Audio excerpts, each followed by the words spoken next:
दोस्तों मेरे चैनल पर आपका स्वागत अभिनंदन और वंदन। आज जैसा कि आपको पता है कि हम नाटक वाली यूनिट 8 पढ़ रहे हैं नेट जेआरएफ के पाठ्यक्रम की, जो कि एचपीएससी का भी पाठ्यक्रम है। कल हमने बकरी नाटक पढ़ा था और आज हम एक और द्रोणाचार्य नाटक पढ़ रहे हैं।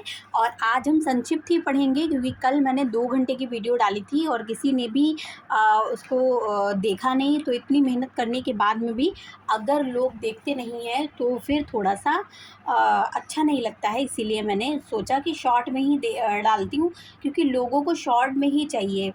और इतना समय मैंने जब यूटिलाइज़ किया तो इतना समय नेट के पाठ्यक्रम नेट का पेपर में तो इतना समय नहीं बचा है कि कोई बच्चा पूरा नाटक अब पढ़ने बैठेगा। ये सही भी नहीं है किसी भी तरह से।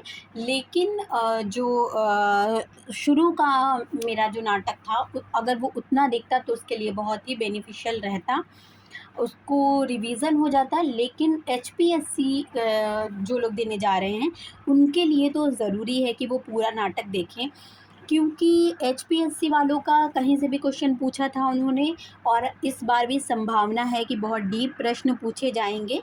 तो हमें जो पात्र हैं उनके जो कथन है और वो किस अंक से लिए गए हैं ये हमें पता होना चाहिए। तो उसी प्रक्रिया में, उसी क्रम में, उसी श्रृंखला में आज मैं लेकर उपस्थित हुई हूँ एक और द्रोणाचार्य नाटक। तो एक और द्रोणाचार्य नाटक, चलिए हम लोग आज पढ़ते हैं एक और द्रोणाचार्य नाटक का प्रकार। इसके जो लेखक हैं वो कौन है? शंकर शेष हैं। और प्रकाशन वर्ष है 1977। पूछा भी गया था। अंक कितने हैं? 2 ही अंक हैं। बकरी नाटक भी हमने पढ़ा था, उसमें भी 2 अंक थे और पहले में 3 दृश्य थे, दूसरे में 3 दृश्य थे। लेकिन इसमें कुल 11 दृश्य हैं, उसमें कुल 6 दृश्य थे। इसमें पहले में कितने दृश्य हैं? पहले में 4 दृश्य हैं। दूसरे में कितने दृश्य हैं? दूसरे में 7 दृश्य हैं। फिर उसके बाद में कुल इस प्रकार से कुल मिलाकर 11 दृश्य हो गए। अब इसमें पात्र कितने हैं? तो इसमें पात्र हैं 26 पात्र हैं कुल। और आधुनिक पात्र कितने हैं? 11 हैं। पौराणिक पात्र कितने हैं? 11 हैं। और अप्रत्यक्ष रूप से जो प्रकट हुए हैं वो 4 पात्र हैं। फिर उसके बाद में प्रस्तुत नाटक 2 भागों में विभाजित है, पूर्वार्ध और उत्तरार्ध। इसका जो विभाजन का जो नाम है वो क्या है? पूर्वार्ध और उत्तरार्ध। पूर्वार्ध में 4 दृश्य हैं, उत्तरार्ध में 7 दृश्य हैं। तो इस प्रकार से टोटल 11 दृश्य हो गए। उसके बाद में है कलकत्ता की अनामिका नाट्य संस्था ने इसे सन 1975 में 77 में प्रकाशित हुआ था, लेकिन इसे 75 में ही श्रेष्ठ नाट्यकृति घोषित कर दिया था। तो कैसे किया था? क्योंकि नाटक ये मंचन पहले ही हो गया था और प्रकाशन इसका बाद में हुआ था, ठीक है। इसलिए इसमें 2 कथाएं समानांतर चलती हैं, द्रोणाचार्य और एकलव्य की कथा भी चलती है और जो आधुनिक कथा है वो भी चलती है। तो नाटक के जो पात्र हैं वो आधुनिक भी हैं और पौराणिक भी हैं। जैसे आप राजा निर्बंसिया कहानी पढ़ते हैं, ये उसी तरह का नाटक है। इसमें 2 कथाएं समान रूप से चलती हैं। नाटक के कुछ पात्र पौराणिक हैं और कुछ आधुनिक हैं। उसके बाद में अरविंद जो है वो कैसा पात्र है? वो हमारा जो पात्र है वो आधुनिक पात्र है और महाविद्यालय का प्रोफेसर होता है। जो पृष्ठभूमि दिखाई गई है वो महाविद्यालय की पृष्ठभूमि है, ठीक है। यदु जो होता है वो अरविंद का मित्र होता है और जूनियर प्रोफेसर होता है। प्रिंसिपल जो होते हैं वो कॉलेज के प्राचार्य और 60 वर्ष के होते हैं। प्रेसिडेंट कॉलेज का मालिक और राजकुमार का पिता। विमलेंदु जो शिक्षक है, मतलब जो अरविंद है, उस एक पुराना शिक्षक होता है और वो अरविंद से संवाद करता है। मर जाता है लेकिन अरविंद से संवाद करता है। इसी व्यवस्था के चलते मर जाता है, जो व्यवस्था अरविंद के साथ अपनाई जा रही होती है, जो व्यवस्था हमारे नाटक में हमारे सामने आती है। जो विमलेंदु है ये एक और द्रोणाचार्य नाटक लिखता है इस नाटक के अंदर। और वो नाटक जब खेला जाता है उसके बाद में जो विमलेंदु है ये मारा जाता है, क्योंकि ये भी सत्यवादी होता है। फिर उसके बाद में अगला जो पात्र है वो राजकुमार है। ये राजकुमार प्रेसिडेंट का बेटा होता है और बहुत ही दुष्ट भी होता है। जो अनुराधा एक पात्र है इसमें, उसके साथ ये छेड़खानी करता है। और देखिएगा आप लोग, चलिएगा। फिर चंदू जो होता है वो क्या करता है, समझदार और सच्चरित्र होता है। और अनुराधा का क्या होता है, अनुराधा का प्रेमी भी होता है, 20 वर्ष का होता है। जज होता है, वकील होता है एक पात्र। स्त्री पात्र में लीला होती है। लीला कौन है, लीला अरविंद की पत्नी है, जो प्रोफेसर है उसकी पत्नी है। अनुराधा चंदू की प्रेयसी, मैंने भी बताया था। फिर पौराणिक पात्र आते हैं, और पौराणिक पात्रों में जो सबसे पहला पात्र आता है हमारे सामने, वो गुरु द्रोणाचार्य आते हैं। अश्वत्थामा आता है, द्रोणाचार्य का पुत्र है जो। भीष्म आते हैं, अर्जुन आते हैं, एकलव्य आते हैं, युधिष्ठिर आते हैं और सैनिक आते हैं।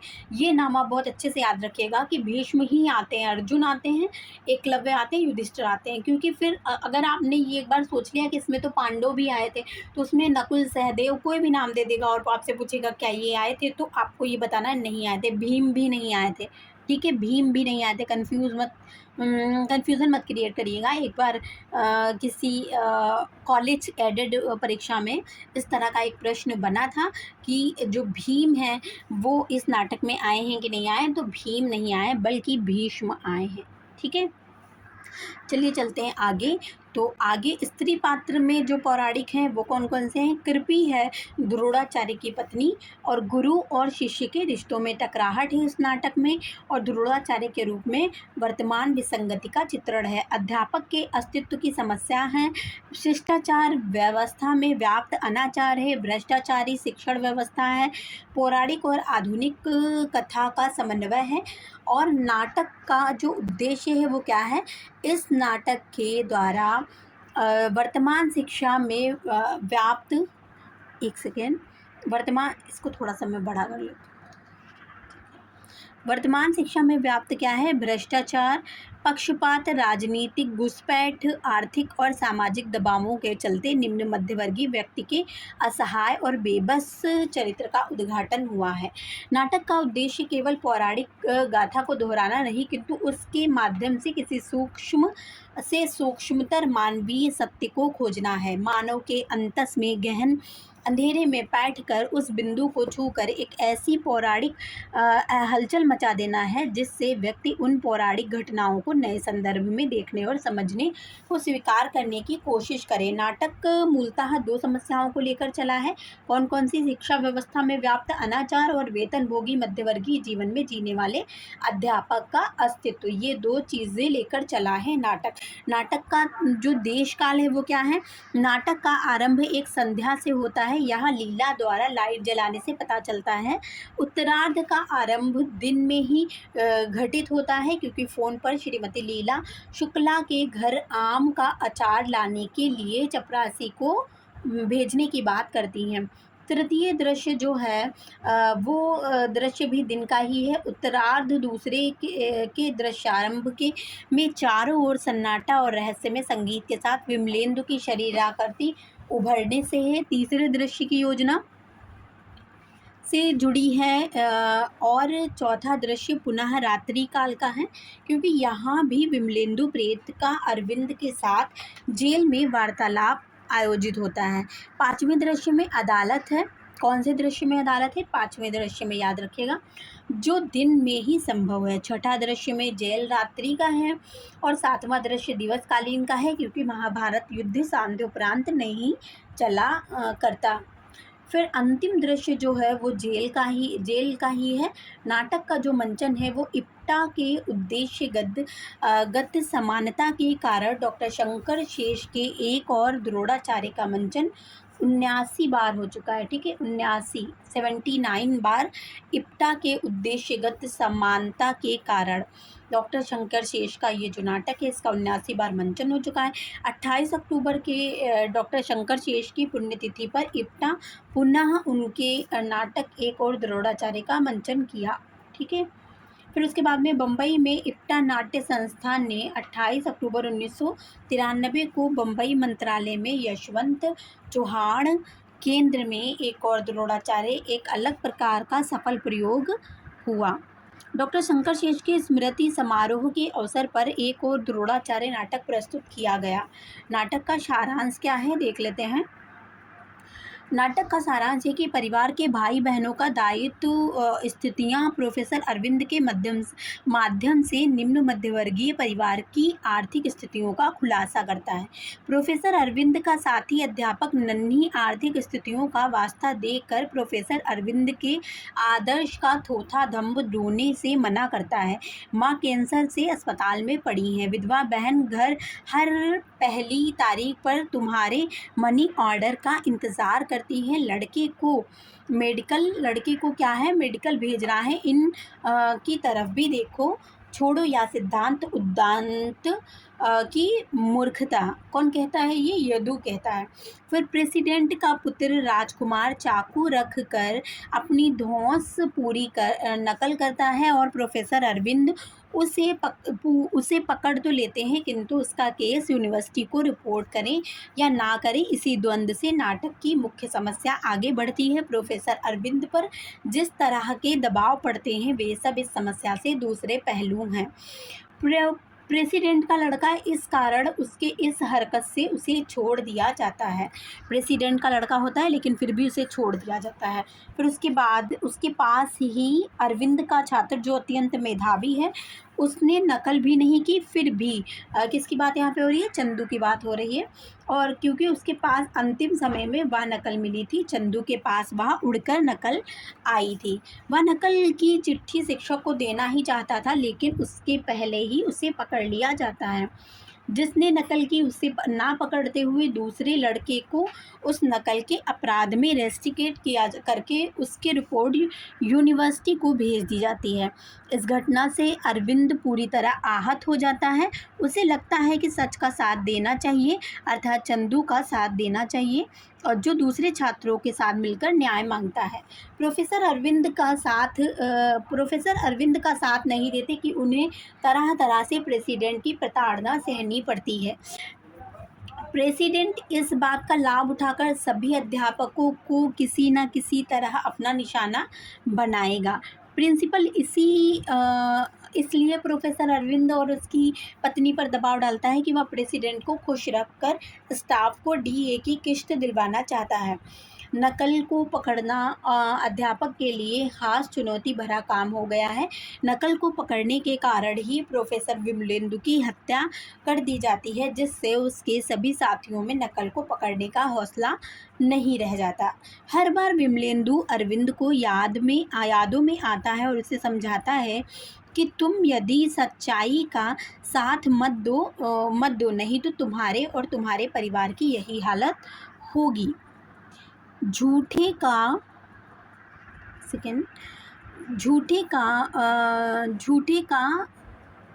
सहारा लेकर अपनी प्रगति करो। दोस्त सब अरविंद को यही समझाते हैं कि उसे झूठ का साथ देना चाहिए। प्रिंसिपल प्रोफेसर अरविंद को अगला प्रिंसिपल बनवाने का लालच भी देता है। इस लोभवश वह चंदू का साथ ना देते हुए प्रेसिडेंट के बेटे का साथ देता है, लेकिन उसका मन बार बार उसे कचोटता है। किसको? अरविंद को।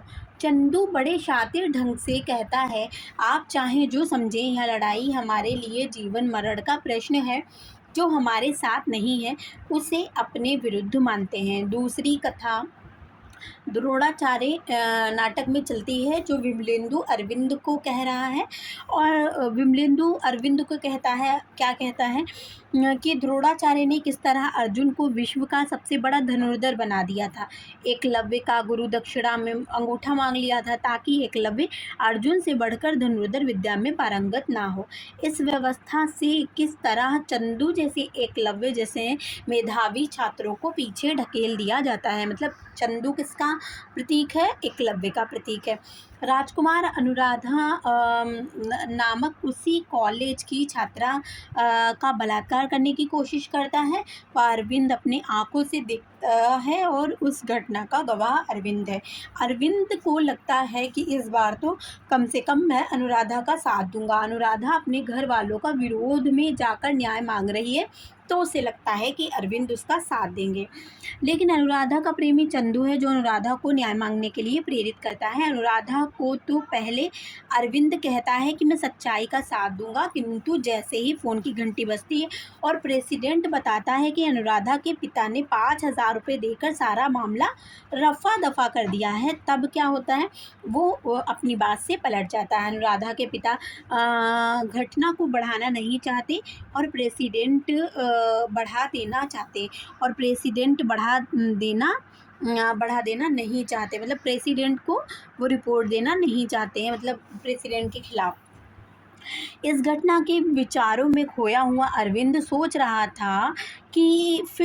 रहा है, फिर उसको यादों में विमलेंदु आता है। विमलेंदु फिर क्या करता है, अरविंद को झूठ का साथ देने के लिए कहता है, क्योंकि वह अपनी जैसी हालत अरविंद या उसके परिवार की नहीं होने देना चाहता। अनुराधा बात को समझकर अरविंद के घर चली जाती है। उसे अब यह समझ आया कि अरविंद सर अब उसका साथ नहीं देंगे, वो अरविंद के घर से चली जाती है। जिस तरह चंदू का साथ नहीं दिया था, उसी तरह अनुराधा का भी साथ अरविंद नहीं दे पाता है। अरविंद के घर पर दूसरी घंटी बजती है, जिसमें कहा जाता है कि अनुराधा ने एक गाड़ी के नीचे आकर आत्महत्या कर ली। ठीक है, अब अरविंद इस घटना से बहुत दुखी होता है और वह अनुराधा की मृत्यु का खुद को जिम्मेदार मानता है। अरविंद की अंतरात्मा भी यही कहती है कि अनुराधा की आत्महत्या के पीछे तुम लोग हो।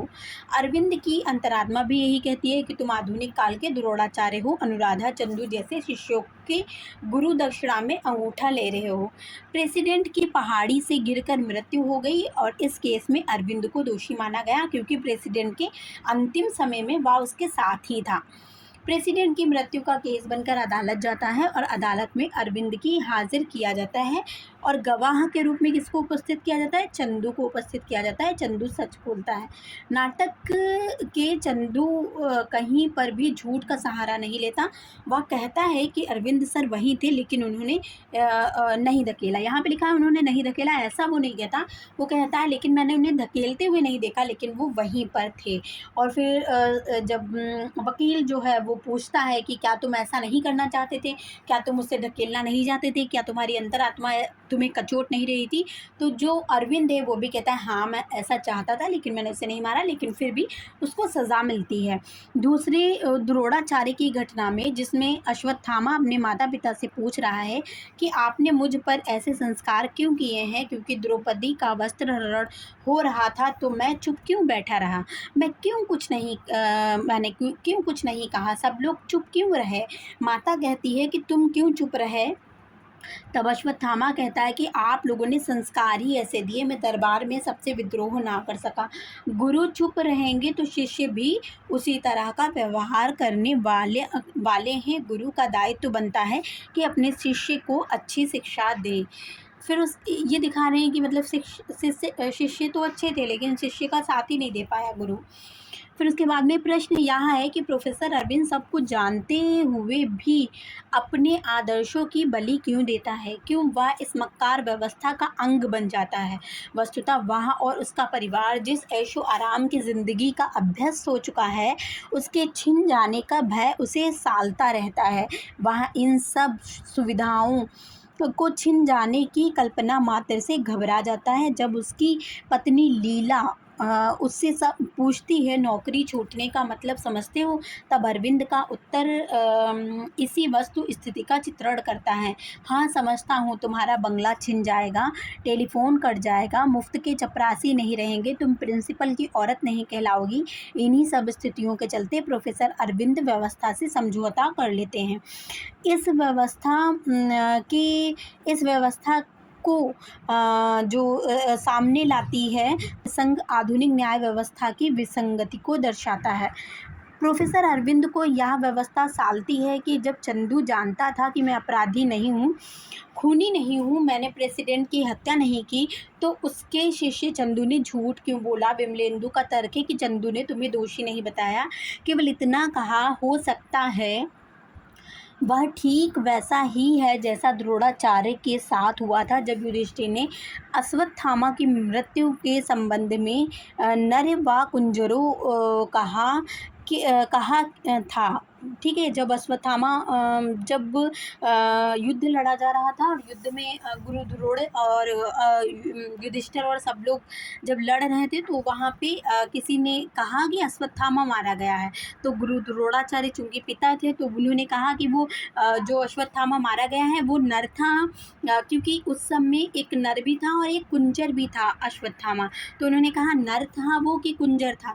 तो जो युधिष्ठिर हैं, सबसे पूछा तो किसी ने स्पष्ट उत्तर नहीं दिया। तो जो द्रोणाचार्य थे उन्होंने युधिष्ठिर से पूछा, क्योंकि युधिष्ठिर तो सत्यवादी थे, इसलिए उनसे पूछा, कहा युधिष्ठिर तो झूठ नहीं बोलेंगे। तो युधिष्ठिर ने धीरे से कहा कि वह नर था, और बाद में जो द्रोणाचार्य हैं उन्होंने बस इतना ही सुना और धीरे से उसने कहा या कुंजर मुझे मतलब, लेकिन अश्वत्थामा मारा गया है, वह नर था। और धीरे से कहा कि वह नर था या कुंजर मुझे नहीं पता।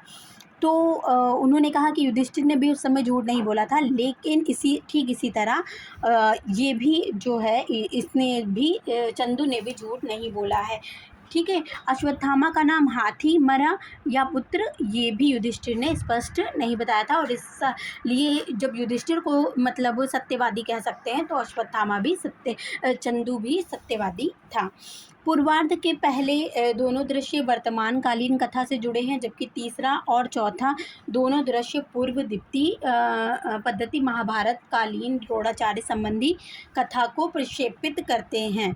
उत्तरार्ध में पहले, दूसरे, चौथे, पाँचवें, छठे और आठवें दृश्य का कंधा फलक वर्तमान काल से जोड़ा, जबकि शेष दृश्य तीसरा और सातवां दृश्य द्रोण कथा पूर्व दीप्ति को प्रक्षेपित करते हैं। महाकवि व्यास द्वारा रचित प्राचीनतम पौराणिक ग्रंथ महाभारत अपने आप में भारतीय जो संस्कृति है उसका ज्वलंत उदाहरण है। नाटककार शंकर शेष की सर्वाधिक श्रेष्ठ कृति एक और द्रोणाचार्य में महाभारत कालीन प्रसिद्ध पात्र द्रोणाचार्य के जीवन प्रसंगों को आधार बनाकर वर्तमान विसंगति को रूपाधित किया गया है। एक और द्रोणाचार्य समानांतर स्थितियों का सुसंबद्ध नाटक है, दोहरे कथानकों को लेकर चलने वाला आधुनिक चेतना का प्रभावशाली और प्रयोगशील नाटक है ये।